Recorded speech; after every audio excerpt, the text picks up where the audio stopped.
ओम नमः शिवाय। मैं आज आप लोग को कामिका एकादशी व्रत कथा सुना रहा हूं। सिर्फ इस व्रत कथा के श्रवण मात्र से आपको अश्वमेध यज्ञ का जो फल होता है वो आपको मिलता है। आप अपने हाथों में तुलसी पत्र लीजिए और इस पावन व्रत कथा को सुनिए। कथा इस प्रकार है कि एक बार धर्मराज भगवान कृष्ण से पूछते हैं कि हे माधव, कृपया करके आप श्रावण मास के कृष्ण पक्ष की एकादशी का नाम, उसका महत्व और व्रत विधि बताइए, जिससे मुझे लोक और परलोक का कल्याण प्राप्त हो। तो भगवान श्री कृष्ण बोलते हैं कि बहुत समय पहले की एक गांव में एक कर्मठ लेकिन क्रोधी स्वभाव का क्षत्रिय रहता था। वो धर्मात्मा तो था, परंतु उसका क्रोध बहुत प्रबल था। एक दिन गांव में किसी ब्राह्मण के साथ किसी वाद विवाद में वो इतना क्रोधित हो गया कि उसने उस ब्राह्मण की हत्या कर दी। हत्या के बाद उसे बहुत पछतावा हुआ।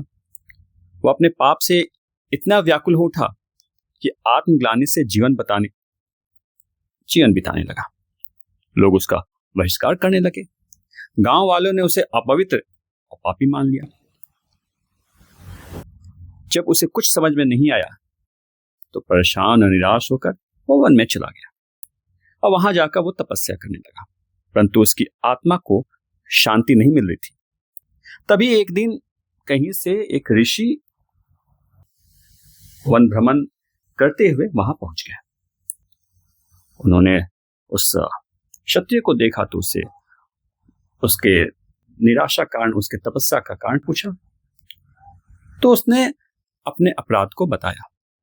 उसने बताया कि मुझसे कैसे एक ब्राह्मण की हत्या हो गई। ऋषि कहते हैं कि हे वत्स, तुमसे अपराध तो हुआ है, तुमने घोर पाप किया है, परंतु हर पाप का प्रायश्चित भी होता है। यदि तुम सच्चे मन से श्रावण कृष्ण पक्ष की एकादशी का व्रत करोगे, जिसका नाम कामिका एकादशी है, तो तुम्हारे सारे पाप नष्ट हो जाएगा। तब उस क्षत्रिय ने श्रद्धा और भक्ति के साथ उस कामिका एकादशी व्रत, रात्रि जागरण और सिर्फ विष्णु पूजन किया। उसके पाप उसी समय तत्काल ही जलकर भस्म हो गए। उस दिन से उसका मन शांत, हृदय पवित्र और आत्मा निर्मल हो गई। भगवान की विष्णु की कृपा से उसे मोक्ष की प्राप्ति हुई। भगवान श्री कृष्ण कहते हैं कि हे धर्मराज, जो भी मनुष्य इस एकादशी व्रत को करता है, वह तीर्थ स्थान, व्रत, तप, दान और यज्ञ के समान फल को प्राप्त करता है।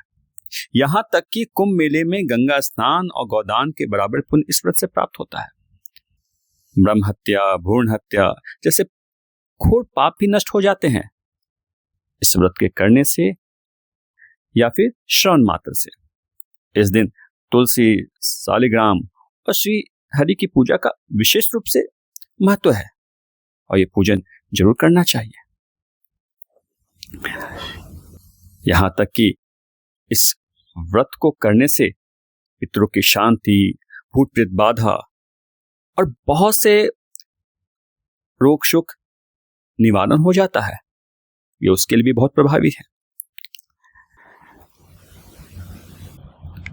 इस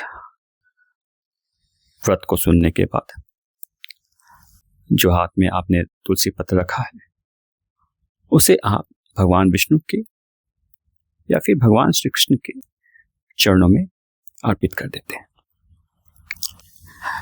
अगर आप किसी सफर में हैं या ऐसे परिस्थिति में हैं कि आप अर्पित नहीं कर सकते हैं तुलसी पत्र को, तो आप इसे अपने पास रखिए और कल दूसरे दिन अगर आपको जहां मौका मिलता है, आप इस तुलसी पत्र को आप वहां पे भगवान विष्णु या श्री कृष्ण को अर्पित कर सकते हैं। ऐसा आपको जरूर करना चाहिए, क्योंकि हम जिस भौतिक जगत में रहते हैं, हो सकता है कि सुनने में ये विश्वास ना हो, लेकिन इसका महत्व इतना है कि जब आप ये प्रयोग करके देखेंगे तो आपको स्वतः जिंदगी में कितना बड़ा परिवर्तन होगा वो आपको समझ में आ जाएगा। इसलिए इस प्रयोग को बिल्कुल कीजिएगा। जय श्री कृष्ण। ओम नमः शिवाय।